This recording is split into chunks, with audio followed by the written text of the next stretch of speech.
Good afternoon, my name is Jordan Lambert, Market Analyst at Gelatomo Management.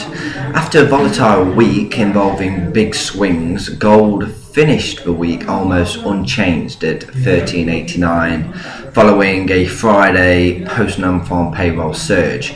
The US created 162,000 jobs in August compared to an estimate of 178,000, raising the possibility of the Fed maybe delaying the first reduction in the bond buying past its September meeting next week.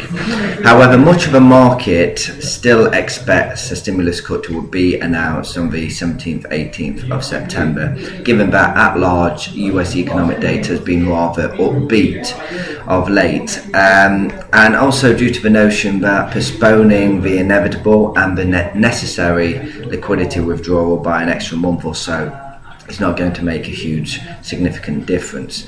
However, the nervously anticipated tapering decision will affect gold. If there is a delay in withdrawing the stimulus, gold should lift temporarily higher along with stocks. Right, let's just take a look at the charts. I'm looking at the 4-hour chart here, and we've seen a descending channel develop like so, shown by these diagonal blue lines. So here's the top side of the channel, here's the bottom side. So even though it's been volatile since the high of 1434 a couple of weeks ago, we have seen a general downward trend. If price approaches the top side of the channel, look for long shadowed candlesticks and it'll be a good time to sell. We're seeing lower lows as well, but we are seeing support around 1350 to 60. Let me just draw a rectangle just to show the area of support here. So like so, this yellow rectangle is showing the region of 1350 to 1360, and how now on 4 occasions it's bounced off this level. So opportunities to buy around there, but also the stronger a support is, the bigger the break if price does manage to penetrate. So also I would look for selling opportunities if we manage to break through this level, but that is quite far away at the moment, given we are around $30 to $40 away. Right, so the downward trend is shown by this descending triangle, and this is confirmed by the stochastics downward trend. We can see the stochastic is showing lower highs and lower lows, so it just shows that the downward momentum is intact and probably set to continue. We do not have any bullish divergence there. The stochastics is indicating downward momentum also.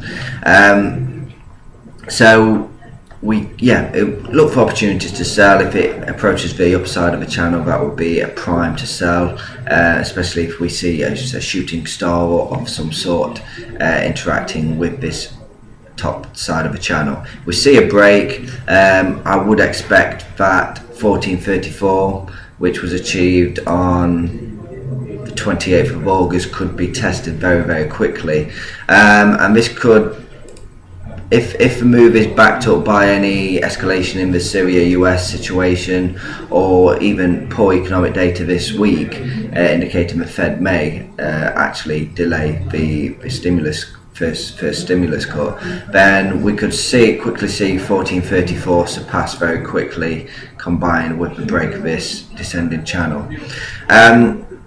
So yeah, the support is at 1350 to 60.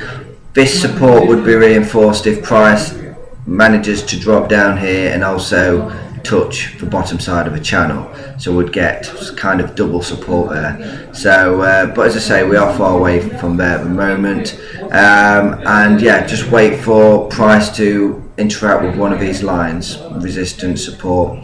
Economic data is rather light today, but it does get a bit more busier starting from tomorrow, and this is the last week before the tapering decision from the Fed, so it could be a volatile week. And obviously bear in mind we have Syria hanging over us still, so bulls may be in a good position if any situation in Syria escalates.